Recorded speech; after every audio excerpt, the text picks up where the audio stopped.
You're listening to the Cat Breeder Sensei Says podcast. This is your show host, April Catito, and in this episode, we're going to be talking to a special guest, Annette Louviere with Wisdom Panel. We're going to be talking about DNA tests and why it is a good idea that every one of your cats should have their own personal DNA test performed, what results you can get from these tests, and how often you should redo the test. So we'll get to this interview right after this short message. Do you want to learn how to become a successful breeder of pedigree cats? Now you can. For the first time ever, enroll in an online training course that takes you step by step through everything you need to know to get on the right track. Visit catbreedersensei.com to sign up today and use code podcast21 to get $25 off. All right, so I am super excited to introduce the guest for today's podcast, which is Annette Louviere with Wisdom Panel. Hi, Annette. How are you? Hi, April. Thanks so much for having me. I'm very excited to be here. Yes, me too. So glad you could take some time out with us today to talk about what it is that you guys do for pedigree cat breeders. And I mean, I know that you offer it for dogs as well. So if there's anyone out there who is listening, it is available for cats and dogs. But we're going to, focus on the testing for cats specifically during the show.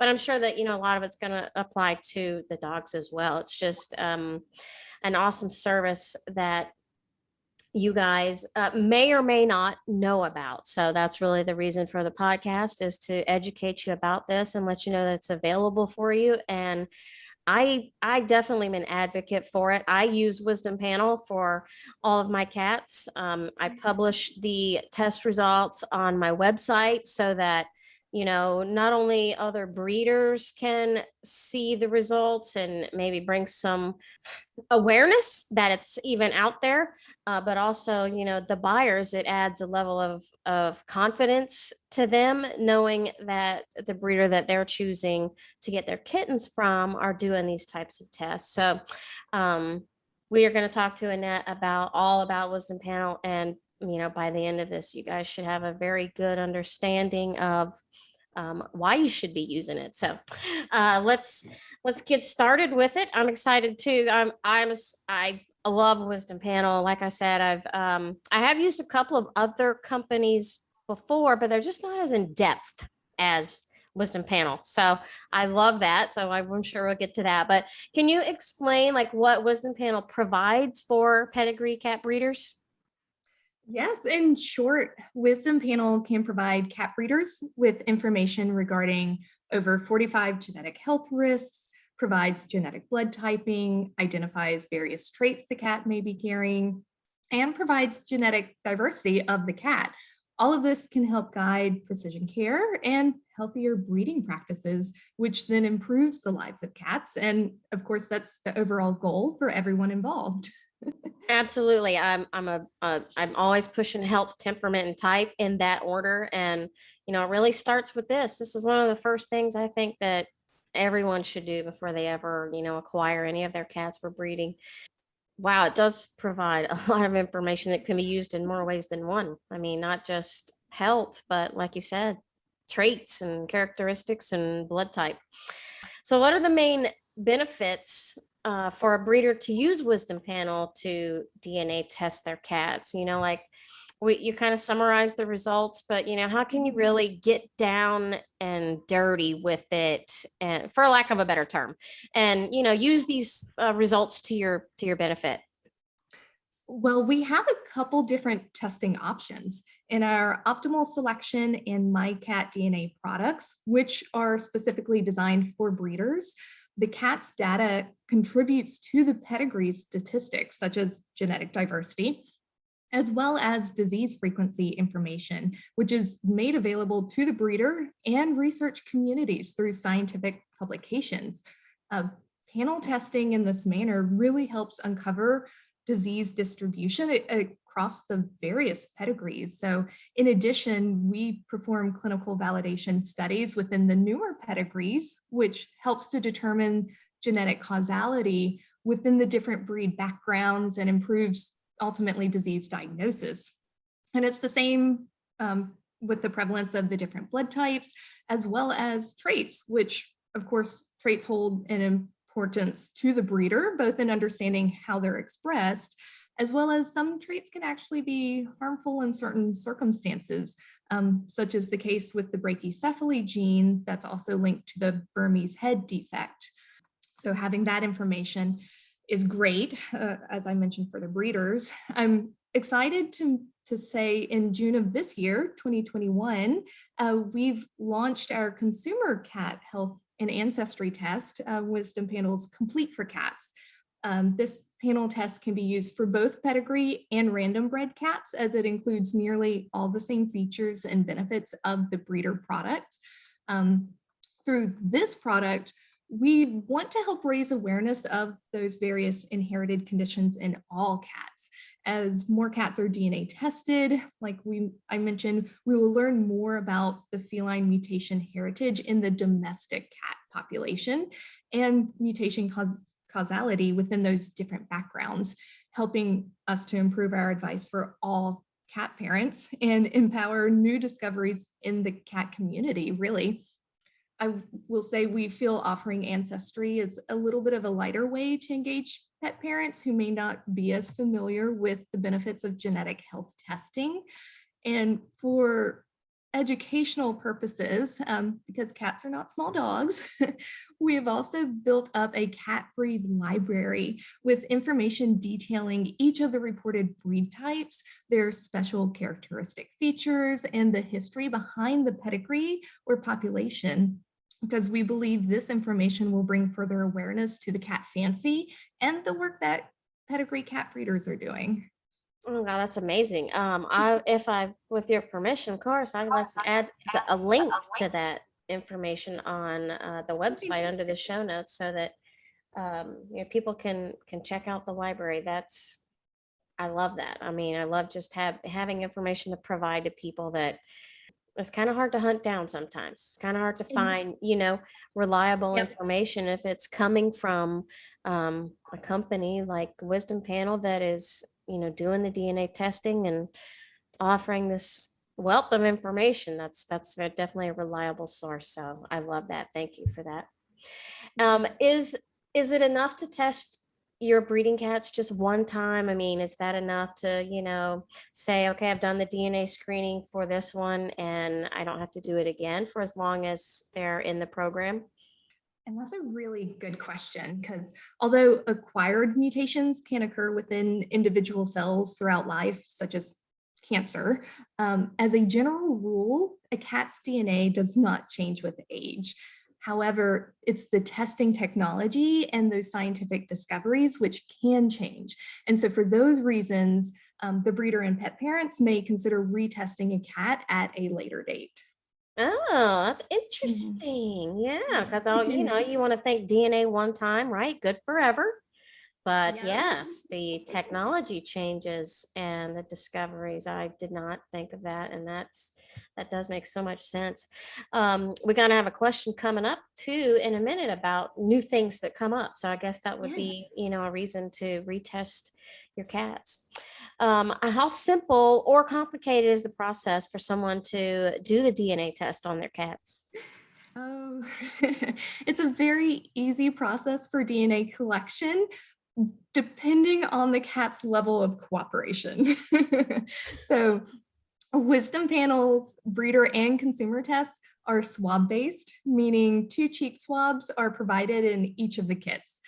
With the breeder products, there is the option for those samples to be collected by a veterinarian, during which the vet scans the cat's microchip and signs a document with the sample ID that's linked to the test results and the cat's registered name. That way the breeder can then keep that form and present it along with the results to their registry or governing body to show that the results are for that particular cat. Oh, nice. I didn't know that either. Oh my gosh, I'm so glad that I have you on today. That's awesome information. And I'll just mention, as being the end user for your DNA test, Mhm. I've never had any trouble. I mean, sometimes the cats don't like you putting the swabs in their mouth, but Understandable. it's just a few seconds that you have to do it and just rub it around on their gums, under their lips. And, it's relatively simple. It's not blood work or, Mhm. no needles or anything like that. It's really just swabbing the inside of their mouths. So, super simple to do at home. Yeah, and I will add, in the instructions, I think we ask for roughly 20 seconds to rub on Yeah, the cheek. And that does not have to be consecutive, especially if the kitty is objecting to it. You right. can do 5 seconds, take a little break, do 10 seconds, come back to it. Another consideration with swabbing, we do recommend to obtain the sample roughly 2 hours after eating to Mhm. minimize the amount of potential food debris that could be collected on the swab. Right. And I got a question too about that. When it comes to kittens, if we want to DNA test the kittens and they are nursing, what Mhm. is is there a amount of time for that to, like, make sure they haven't nursed from their mother for X amount of time? It would be the same time estimate, so roughly 2 hours. And as we kind of just mentioned, DNA doesn't change with age. So you can definitely collect at any life stage of the cat. It just might be worthwhile to wait a little bit longer until the kitten is weaned, if possible, because there is risk for not just cross contamination of the food debris, but contamination of the mother cell through nursing. Right. So you may And pick up so some of her DNA. exactly. But I do want to note that if that is of concern, as one of our quality control measures during the DNA extraction process, we are alerted when a sample contains DNA markers from more than one individual, because essentially it will fail through testing. And in such an event, we will send fresh swabs so you can collect a new sample. Oh, that's Um, good. That's good. Good. yeah. And how, this is a big question that's out there, how accurate are the results of the DNA testing? Well, I'm happy to say we're the world's leading pet DNA service with over 2.5 million pet parents worldwide having chosen Wisdom Panel. In our over decade-long history of testing dogs and half decade of testing cats, we've implemented quality control measures to ensure at least a 99% accuracy of our health tests. Our blood typing test identifies 4 genetic variants which influence feline blood types and have been shown to also be 99% consistent with serologic blood types in domestic cats. As an additional quality control step, all cat DNA tests in the United States and Canada are processed through a USDA accredited laboratory. Awesome. So very accurate. That's very accurate results. Um, okay, some of the new conditions that we were mentioning just a little while ago. I know that maybe they were not on these tests in the past, and then now they are. That's because, things have changed and maybe there's some new discoveries. Um, or, for example, things that you guys will test for that some of the other companies will not. Like they won't, it's not even an option to test for this. What is actually, what type of maybe research or what, prompts you to add these new tests to your groups, and how much of a concern are they for the breeders? Because I'm in all the groups and I see all the conversations going on about the tests and Mhm. these new things. Specifically, I know from ones that keep coming up are the blood-brain barrier dysfunction and the factor 12. Mhm. Those two, that everyone it's kind of all over the board about whether this should be a real concern for breeders, or is it just something new that we're just should be aware of. So what triggers you guys to add these new tests, and when should we feel like it's concerning and we need to start paying closer attention to these? Right. The goal, of course, is to bring awareness to those various health disorders. And we want to stay as up to date as possible. So, as we've learned more about the types of variants, behavior, and frequency of disorders, we have made those updates to the reporting. Another example is the addition of the second of the 2 known mucopolysaccharidosis type 6 variants. That was another addition recently. So similarly, kind of tying in, there are 2 known variants for the factor 12 deficiency. So in 2020, when we made those changes, that second variant was added to our products with the renaming of the variants for clarity. What was formerly called factor 12 deficiency prior to that addition has now been renamed factor 12 deficiency variant 1. And of course, the newer variant is variant 2. And through testing, we have found that variant 2 is more widespread than variant 1. So of course, I fully understand the questions involved. How concerning should it be? Well, one thing I can say, factor 12 deficiency is one of the most common inherited blood clotting disorders in cats, in the domestic cat. So unlike other bleeding disorders, cats deficient in factor 12 don't tend to show spontaneous bleeding or even abnormal bleeding after surgery or trauma, which is good. So they're pretty much asymptomatic from what we can tell. However, affected individuals will have a clinically prolonged blood clotting time. So as a veterinarian, I still find it very important to understand what is happening in these kitty patients, especially if I'm doing those diagnostic workups and finding, okay, this cat is clinically prolonged with its blood clotting. I need to know why before moving forward with the procedure. This is especially important if factor 12 deficiency is inherited in conjunction with another disease process, because that can definitely exacerbate things. Since we're kind of talking with more interest in breeding, I will note that there is a possible correlation with factor 12 in maintaining pregnancy in cats. It's been suggested within the medical literature. However, that association remains controversial and more research is truly needed on that subject to understand fully that involvement there. Would that be with a cat that like carries 2 copies of the factor 12? Yeah, exactly. Okay. So one that's actually at risk and carries 2 copies of this disorder. Yep. So we're trying to keep an eye on the latest research, and that kind of ties into, because that research there is still pending. So that ties into the medication sensitivity, which I presume is what we're talking about with the blood-brain barrier dysfunction. Yeah. Okay. And it's typically compared to MDR1 or multi-drug resistance 1 in dogs. So the research for understanding the mutation, specifically it's the ABCB1 gene in cats, that research is still very much in progress as well, with the most recent publication actually being from July of 2021. And we are updating our health results to reflect this information too, because like I said, we want to stay as up to date as possible. So these research studies have shown cats with 2 copies of the medication sensitivity variant are affected by this condition, and it's suggested that cats with 1 copy may also be affected if treated with higher doses of the particular drugs.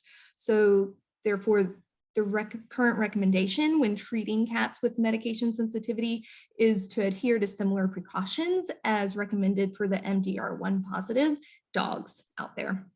So really, it's important to be aware of the medications that could result in adverse reaction with those cats.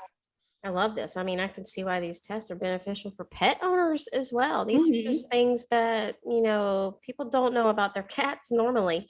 And it could spend weeks trying to diagnose, what went wrong or what happened. And if you know these things, then that makes a big difference. So interesting. I love it. It's it's fascinating to me. Like, it's kind of it's just a preventative measure, It's just preventative for everything. Proactive. Yes. Yes. Yeah, definitely. Okay. So you guys used to have the interactive digital displays online where you could click around and everything was, pretty colors and kind of very fancy. And then I think it was back in October of last year, you guys went back to PDF. that cause mixed reactions also. Yes. So, I'm sure the people who know what I'm talking about for the interactive displays online want me to know, inquiring minds, do you guys Mhm. plan on going back to that type of display?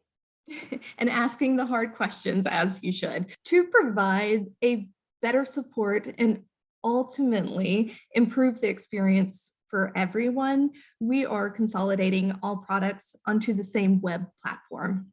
So there should be changes coming to what we're calling the legacy reports. So those prior October and prior of Mhm, last mhm. year. So that report experience in honestly the next month or so should be updated to better match the current user experience. Awesome. That's good. That's good. It was nice to have the links, to be able to share the Of course. reports on Yeah. your website and stuff.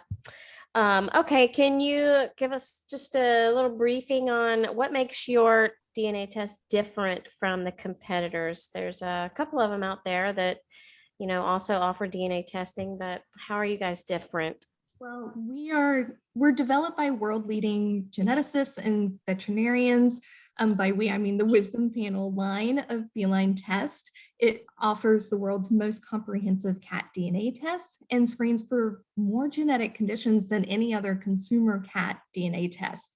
This allows cat parents to care for and to know their cats in previously unknowable ways, connecting DNA results to actions that ultimately equal better care, whether that's precision veterinary care or guiding breeding decisions. And so results empower pet parents to improve the lives of cats now, as well as cats for generations to come. Nice. And health. That's our number one Yeah. priority, whether we're breeders or pet owners. So I think we all have the same goal in mind. All right. If someone Exactly. wants to order a kit for their cat, uh, how do they do that? Our kits are available direct to consumers online. If in the United States, an easy way to access is through the website wisdompanel.com to find Complete for Cats and to find a link to Optimal Selection Feline. If you go to the top banner for cats, the little drop down, you select for breeders, it'll redirect to the Optimal Selection website. But of course, you can visit that directly through optimal-selection.com. And global consumers outside of North America can visit mycatdna.com for kits.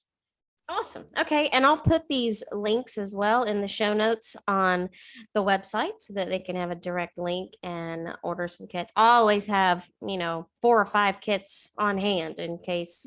Yeah, I just have a closet, my closet with supplies has my Wisdom Panel kits in there in case I want to DNA test a kitten. Maybe he's going out for breeding, to someone else. So we'll Mhm. test them before, that's the first thing we do. Just run the tests and make sure everything looks good.